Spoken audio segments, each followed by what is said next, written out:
तर नमस्कार मित्रांनो, आजची स्टोरी एका ट्रकची रहस्य आहे. जी ट्रक रस्त्याने तर चलते, पण अचानक मध्ये कुठं जेवणासाठी वगैरे ड्रायव्हर थांबला तर अचानक पुढं जाऊन ती उभी राहते. तर मित्रांनो, ही गोष्ट आहे 1990 सालाची, जो की सोलापूर पुणे हायवेला कंटिन्यू ही गाडी सिमेंटवर चालायची. आणि या गाडीचं रहस्य ना मालकाला माहीत असे ना ड्रायव्हरला. तर रोज हा ड्रायव्हर आपला ठरल्यापैकी रोजच्या शेड्यूल प्रमाणे रोज सकाळ सकाळ सिमेंटवर गाडी भरायचा. तो संध्याकाळी हडपसर या ठिकाणी येऊन थांबायचा, कारण पुणे सिटीमध्ये नो एंट्री असते. त्यामुळे तो हडपसर या ठिकाणी रात्रीचा थांबायचा. आणि हडपसरच्या जवळच्याच काही अंतरावर पंजाबी ढाबा म्हणून आहे. एके दिवशी तो पंजाबी ढाब्यावर थांबला. गाड्यांची लाईन लागली होती सगळ्या. तर सगळ्या गाड्यांच्या मागं तो लागला. गाडी लावली त्यांनी. लावल्यानंतर त्याला गाडी त्यांनी लॉक वगैरे केले. जेवणासाठी गेला. जेवणासाठी गेल्यानंतर तो जेवण वगैरे केलं त्याने आणि तो परत गाडीपाशी आला.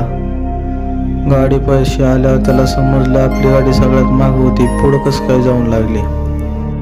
आणि ड्रायव्हर गाडीपाशी येतो, इकडं तिकडं पाहतो आणि त्याला वाटतं कोणीतरी ड्रायव्हरने मस्करी केली आहे आपली गाडी माग असताना सगळ्यात पुढं नेऊन लावली.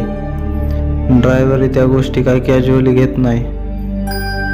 ड्रायव्हर आपला परत जातो, गाडीला स्टार्टर मारतो, रोजच्या प्रमाणे जातो, गाडी पुण्यात खाली करतो आणि परत सोलापूरच्या दिशेकडे निघतो. आणि परत सोलापूरमध्ये गेल्यानंतर परत गाडी सिमेंटाची तो लोड करतो. लोड केल्यानंतर परत पुण्याच्या दिशेने निघतो आणि परत त्याच ढाब्यावर थांबतो मित्रांनो. आणि यावेळेस बी असंच होतं. ती गाडी सगळ्याच्या मागं लावतो आणि मग नंतर तो जेवण करून येऊस तर ती सगळ्याच्या पुढे जाऊन गाडी लागते. तर मित्रांनो, तो ह्यावेळेस बी तसंच म्हणतोय, नेमकं गाडी पुढं कोण लावतंय आपली, हा त्याचा समज. मग तो त्यावेळेस बी गाडी चालू करतो, पुण्याला जातो, खाली करतो, सोलापूरला भरायला जातो. मग तिसऱ्या वेळेस तो म्हणतो आता पाळत ठेवायची. नेमकं आपली त्या हायवेला गाडी पुढं कोण घेतं. तर त्यानंतर तो जातो, गाडी लावतो आणि साईडला जाऊन गपचूप उभा राहतो आणि पाहतो की आपली गाडी कोण पुढे येत आहे. तर पाहता क्षणी गाडी स्टार्ट चालू होते.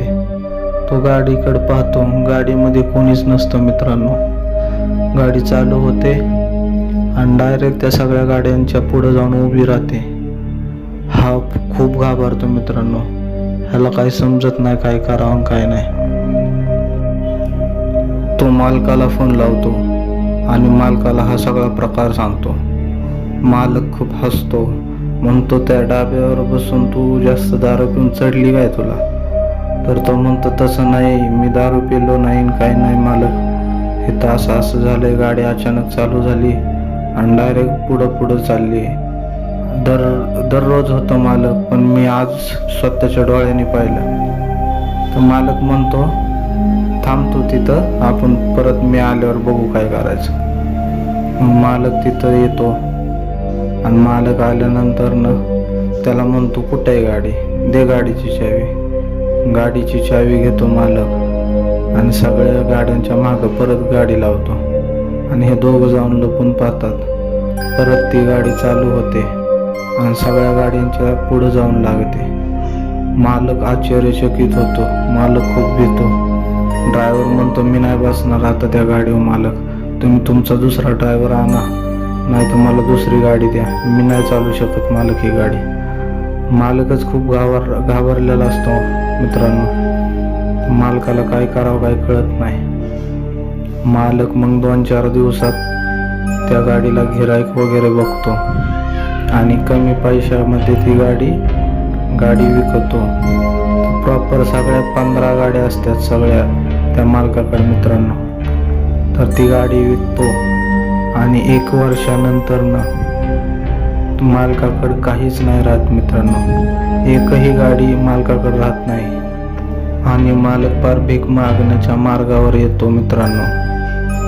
आणि म्हणतो एका तांत्रिकाकडे मांत्रिकाकडे जातो आणि त्याला विचारतो, माझ्याकडे या नंबरची गाडी होती आणि ती गाडी मी विकली आणि त्या विकल्यानंतर माझ्या एवढ्या गाडी गेल्या, कारण त्या गाडीत अशी भुताटकी होती, त्यामुळे मी ती गाडी विकली, मला हे सगळ्या माझ्या गाड्या विकावं लागल्या.